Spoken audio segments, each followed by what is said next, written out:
العلم واليقين والقبول والانقياد فادر ما أقول والصدق والإخلاص والمحبة وفقك الله لما أحبه. Bismillahirrahmanirrahim. Alhamdulillah wassalatu wassalamu ala Rasulillah wa ala alihi wa sahbihi wa man ittaba'a hudahu thumma amma ba'd. Berkata Syekh Muhammad Al-Amin Asy-Shinqiti rahimahullah, tanbih, peringatan. I'lam annahu yajibu at-tafsilu baina an-nizam al-wad'i alladhi yaqtadi tahkimuhu al-kufra bi khaliqis samawati wal ard wa baina an-nizam alladhi la yaqtadi dhalik. Perhatikan, wajib untuk merinci antara sistem hukum legislatif, undang-undang, di mana konsekuensi berhukum dengannya itu adalah kekufuran terhadap Rabbus Samawat, terhadap Allah Subhanahu wa taala, dan antara sistem hukum yang penerapannya itu tidak berkonsekuensi kekufuran. Ini wajib dibedakan. Wa idahu dzalik, penjelasan yang demikian, anna nizama qisman.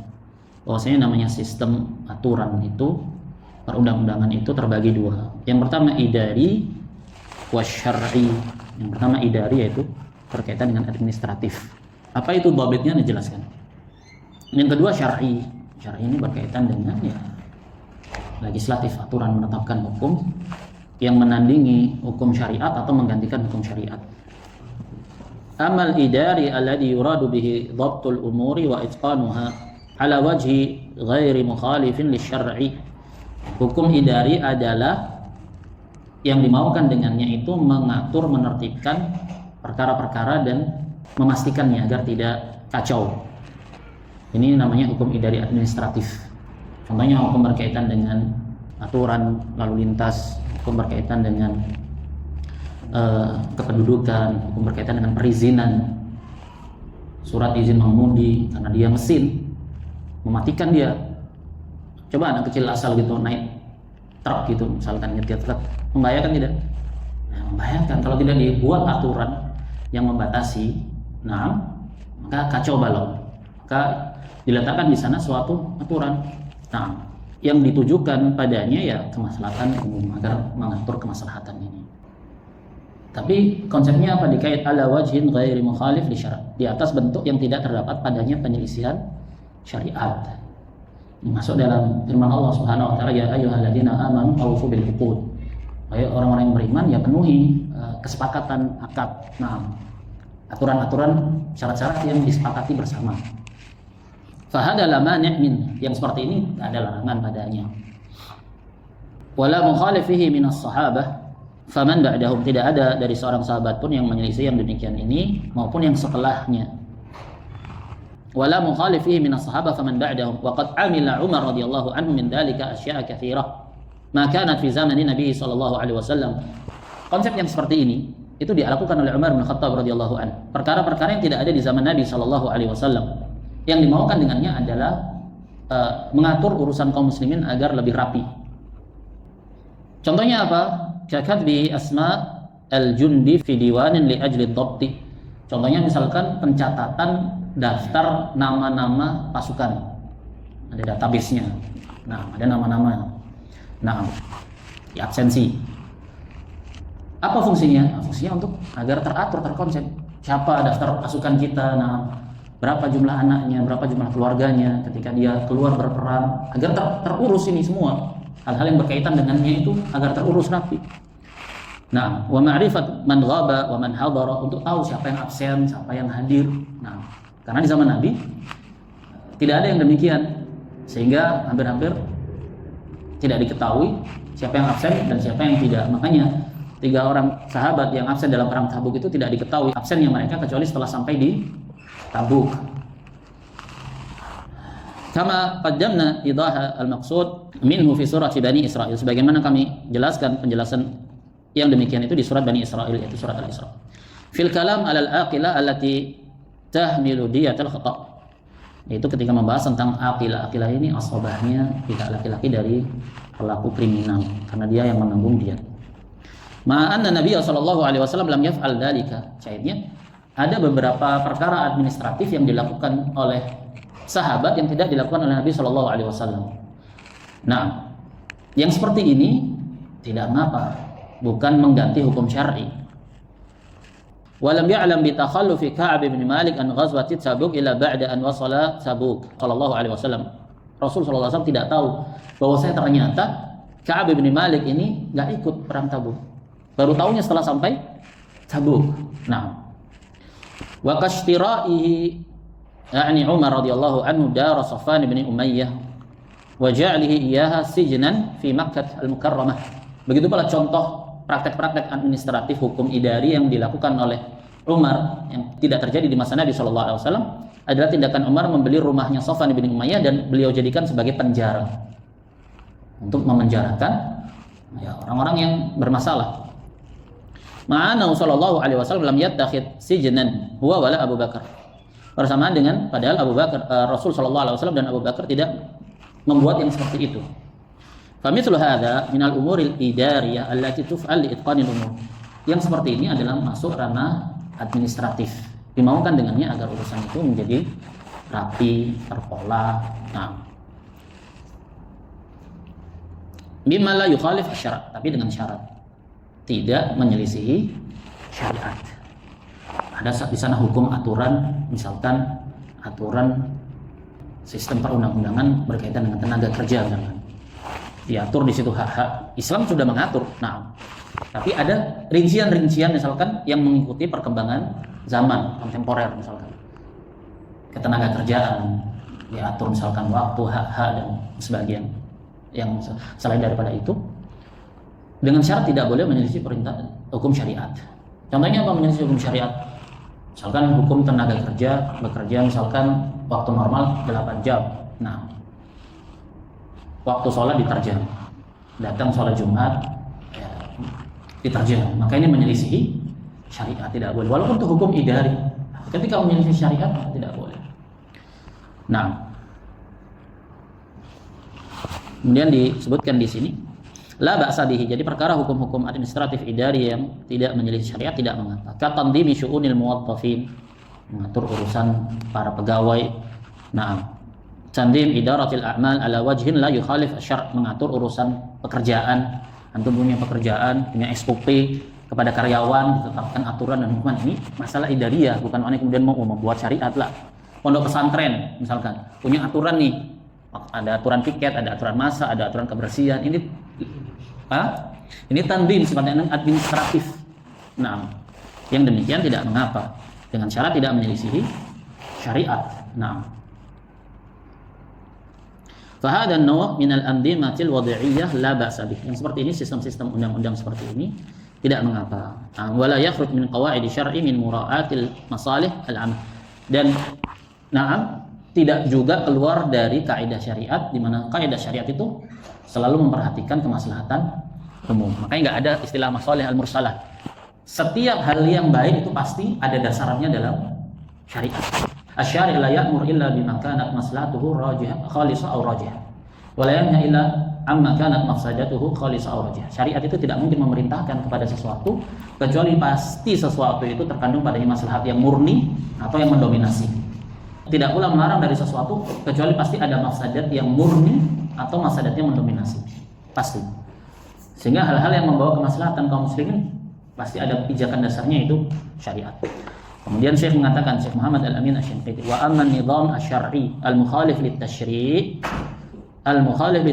khaliqis samawati wal ard fatahkimuhu kufrun bi khaliqis samawati wal ard. Perhatikan nih ketegasannya Syekh Muhammad Al-Amin Asy-Syinqiti. Adapun sistem undang-undang syar'i legislatif,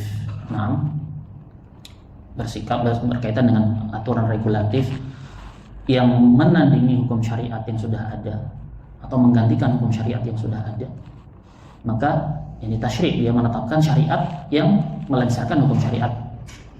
Nah, maka yang demikian berhukum dengannya adalah kekufuran terhadap Rabbus samawati, Allah Subhanahu wa taala. Contohnya apa? Kada'wa anna tafdhil ad-dzakar 'ala al-untha fil mirath laisa bi-insaf. Contohnya seruan di sebagian daulah Arabiyah, ada yang seruan bahwasanya menyatakan jatah waris laki-laki itu 2 kali lipat dari perempuan, ini bukanlah suatu keadilan. Terang-terangan Presiden Tunisia berpidato, kita nggak ada urusan dengan syariat. Nah, masalah waris ini dibahas di situ. Bahwasanya ini adalah kezaliman. Katanya ada di YouTube tuh statement dia. Nah ini berarti kan dia hukum syariat itu begini, dia menetapkan hukum yang berbeda dengannya.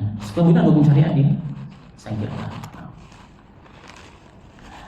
Kemudian wa annahuma yalzam istiwa'uhuma fil mirath, dan bahwasanya harus adil, laki-laki sama dengan perempuan.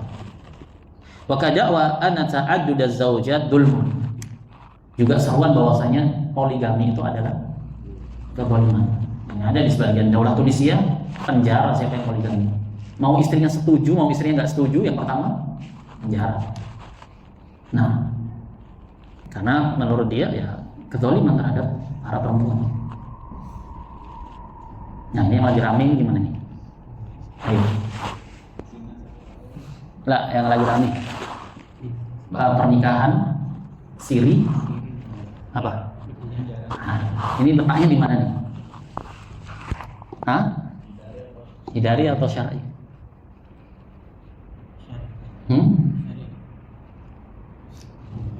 Allah Ta'ala alam, ini berkaitan dengan hidari. Karena tidak dilarang, cuman diletakkan pada lidhobti al-umur, banyaknya kasus yang kemudian ya berdampak sebagian hak perempuan yang diabaikan, maka diletakkan sebuah konsep, silahkan kamu ta'addud tapi tercatat pencatatannya secara rapi begitu loh, ada hak-hak. Nah kalau seperti itu wallahu alam konsepnya hidari, tidak sampai kepada mengganti syariat. Adapun ini sebagaimana terjadi di sebagian negeri menyerukan bahwa saya poligami itu zalim, enggak boleh. Wa anna talaq dzulmun lil mar'ah, begitu pula talak itu kezaliman bagi perempuan. Nah, wa anna ar-rajm wal qata' wa nahwihima a'mal wahsyiyah la yasuhu fi'luha bil insan. Bahwasanya menghukum rajam, menghukum potong tangan, hukum hudud, na'am, ini amalan yang tidak berperi kemanusiaan. Sehingga enggak diterapkan. Enggak ada itu hukum hudud. Diganti apa? Ya. Nah, penjaranya sudah bisa juga dipotong lagi. Nah, siapa yang punya uang dia ya lebih ringan hukumannya. Ini semua hukum tasyri'i, istibdal dan mengganti hukum syariat ini. Nah, ini lisan al-maqal semuanya ini. Dakwaan-dakwaan bahwasanya ta'addud poligami itu dzulm, enggak boleh. Kemudian dakwaan bahwasanya warisan itu harus adil sama laki-laki dan perempuan. Kemudian dakwaan bahwasanya rajam, potong tangan dan yang selain daripada itu tidak berperi kemanusiaan. Ini lisanul maqal dinyatakan. Masuk pula padanya lisanul hal. Keadaannya seperti apa? Jika pada prakteknya walaupun tidak tertuang pernyataan itu, tapi prakteknya dilakukan seperti itu ya sama. Namanya lisanul hal. Nah, apa katanya Syekh Muhammad Al-Amin Asy-Syinqiti? Fatahkimu hadan nu' minan nidam fi anfusil mujtama' wa amwalihim wa a'radihim wa ansabihim wa uqulihim wa adyanihim kufrun bi khaliqis samawati wal ardh. Maka menetapkan, memberlakukan jenis ini, itu tasyri' ini tadi dalam hukum undang-undang pada diri masyarakat, hartanya, na'am, pada ya, kehidupan masyarakat itu adalah kekufuran terhadap Allah Subhanahu wa taala. Wa tamarrudun ala nidhamis sama'il ladzi wada'ahu man khalaqal khalaiq kullaha, dan bentuk tindakan pembangkangan terhadap nizam undang-undang langit, itu hukum Allah Subhanahu wa taala yang mana telah diletakkan oleh Sang Pencipta alam semesta ini. Allah Subhanahu wa taala, inna rabbakumullahu alladzi khalaqas samawati wal ardh fi sittati ayyamin thumma istawa 'alal 'arsy yughshil laila an-nahara yatlubuhu hafitha wasyamsa wal qamara wan nujuma musakhkharatin bi amrihi. Allah bicara tentang penciptaan alam semesta, hak rububiyahnya. Kemudian Allah katakan apa? Ala lahul khalqu wal amr. Dikedepankan haqqu ta'khir. Majrurnya dikedepankan dari mubtada'nya. Ala lahul khalq. Asalnya ala khalqu lahu. Tapi dikedepankan ala lahul khalqu menunjukkan pembatasan. Hanyalah lahu bagi Allah saja al-khalq, penciptaan. Ini rububiyah. Yang menetapkan hukum juga Allah. Karena dia yang menciptakan alam semesta. Ya, dia yang berhak mengatur ciptaannya. Kemudian diatafkan ala lahul khalqu wal amru, dan perintah dan syariatnya hanya Allah saja. Tabarakallahu rabbul alamin. Jadi masalahnya masalah rububiyah. Mengakui keesaan Allah dalam penciptaan alam semesta, dan Dia satu-satunya yang berhak mengatur ciptaannya, ini rububiyah. Menjalankannya, menerapkannya, ini uluhiyah. Dikatakan di sini ya bentuk pembangkangan. Alamnya Syekh jelas sekali, gamblang, muhkam. Cuma di masa ini yang mensifati hukum selain hukum Allah sebagai hukum taghut, dikatakan oh ini menyeru kepada pembangkangan terhadap simbol negara ya, Ja'far Saleh. Dikatakan wah ini menyeru pembangkangan. Justru pembangkangan itu adalah tabdil istibdad. Itu pembangkangan. Kenapa tidak dikatakan sebagai pembangkangan? Wa huwa a'lamu bimasalihiha subhanahu wa ta'ala. Allah lebih tahu kemaslahatan hambanya. An yakuna ma'ahum musyarri' akhar. Tandingan kan sekutu. Allah yang menetapkan syariat, dijadikan di sana orang yang menetapkan juga syariat, menggantikannya. Uluwan kabiran subhanahu wa ta'ala an yakuna ma'ahum musyarri'un akhar, uluwan kabiran. Maha suci Allah subhanahu wa ta'ala, ditanzih, disucikan dari yang demikian.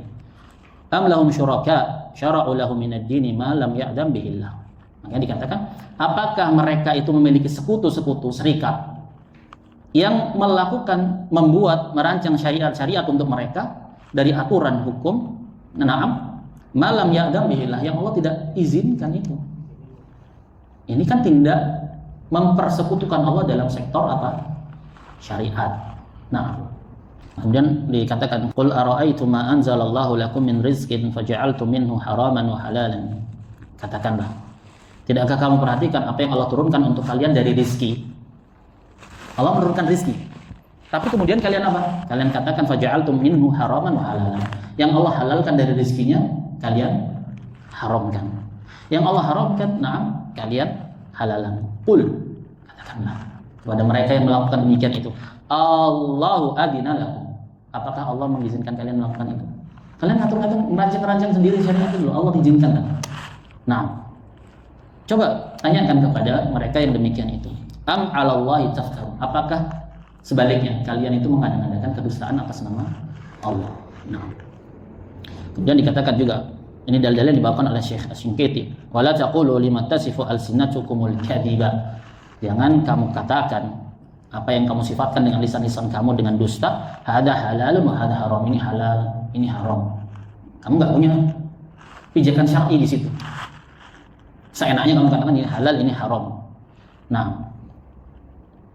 Litaftaru 'ala Allahil kadhiba. Di mana kalian maukan dengan itu mengadakan kedustaan atas nama Allah Subhanahu wa taala. Makanya di atas ayat ini dulu fuqaha mutaqaddimun mereka mengibarahkan perkara yang tidak ada nas keharamannya, jika pemberlakuannya itu melalui jalur qiyas, mereka katakan makruh. Beradab terhadap syariat. Bilang haram, nas spesifik nggak ada haram. Makanya ta'adduban terhadap syariat, mereka mengatakan istilahnya makruh, namanya karahiyatut tahrim. Makruh yang konsekuensinya adalah dia ditinggalkan, nggak boleh dilakukan. Tapi beradab terhadap syariat mereka istilahkan makruh. Intinya yaitu tadi mengatakan ini halal, ini haram tanpa pijakan dasar syar'i, termasuk dari perkara yang besar. Kalau katakan innal ladzina yaftaruna 'ala Allahil kadhiba la yuflihun. Orang yang mengada-ngadakan kedustaan atas nama Allah, menetapkan syariat atas nama Allah Subhanahu wa taala menggantinya, la yuflihun, enggak akan beruntung. Maksudnya apa? Kafir. Innahu la yuflihul kafirun. Waqad qaddamna jumlatan wafiyatan min hadha an-naw' fi surati Bani Israil fil kalami ala qouli ta'ala inna hadzal qur'ana yahdi lillati hiya aqwam. Telah kami paparkan di surat Al-Isra pembahasan tentang ini pada firman Allah, sesungguhnya inna hadzal qur'an yahdi lillati hiya aqwam. Ini penjelasan berkaitan dengan hukum undang-undang terbagi dua bahasan, idari dan tasyri'i. Apa kesimpulannya? Hukum-hukum idari yang tidak menyelisih syariat, maka yang demikian pemberlakuannya tetap berada di bawah hukum asal syariat, pijakan syariat. Karena syariat tidaklah mungkin membiarkan perkara yang terkandung pada kemaslahatan kecuali pasti syariat itu menganjurkannya. Begitu pula sebaliknya. Tidak satu pun perkara yang mengandung padanya mafsadat kemudian syariat itu akan membiarkannya. Nah, barakallahu fiik. Sekarang nanti semua di dunia ijari semua. Hah? Jadi semuanya ijari semua. Maka yang paham surah masalah itu memahami duduk perkara akar masalahnya itu penting. Apa sih fungsinya? Fungsinya bukan untuk tujuan kita mengkafir-kafirkan. Tujuannya agar kita mengambil berpijak di atas sikap yang jelas pasti. Kufur terhadap perkara yang kita harus kufur padanya. Meyakini, na'am, perkara yang harus kita yakini kekufurannya. Nah, masalah idhar ini bahasa main lagi. Masalahnya berkaitan dengan kemampuan yang ada. Barakallahu fikum.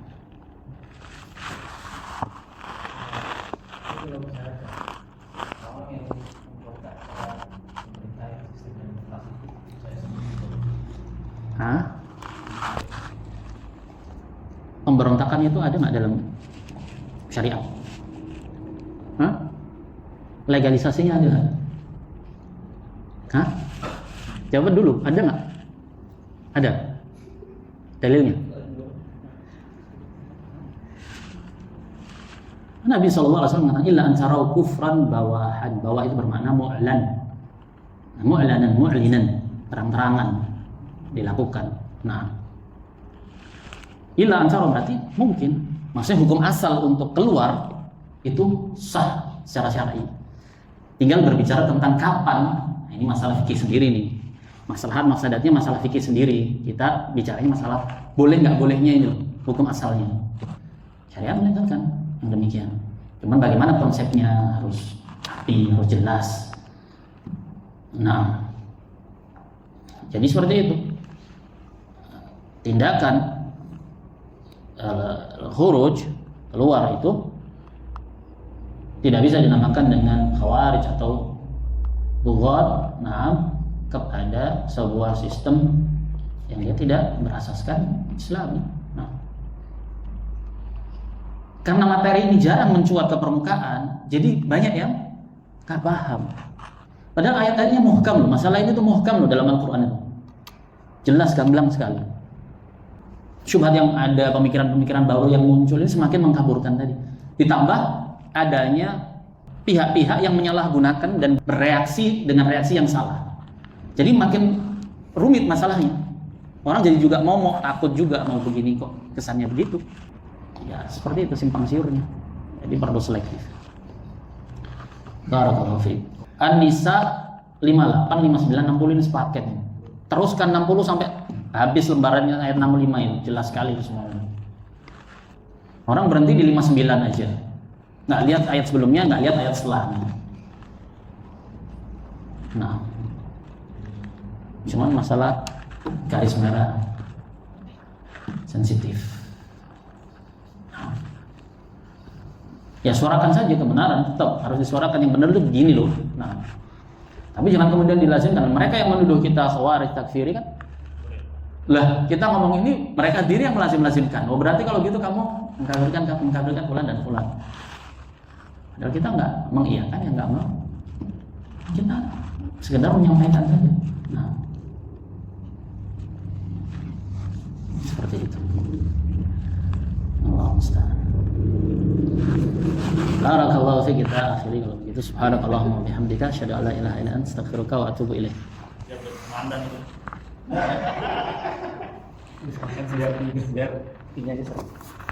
Sudah. Masya Allah.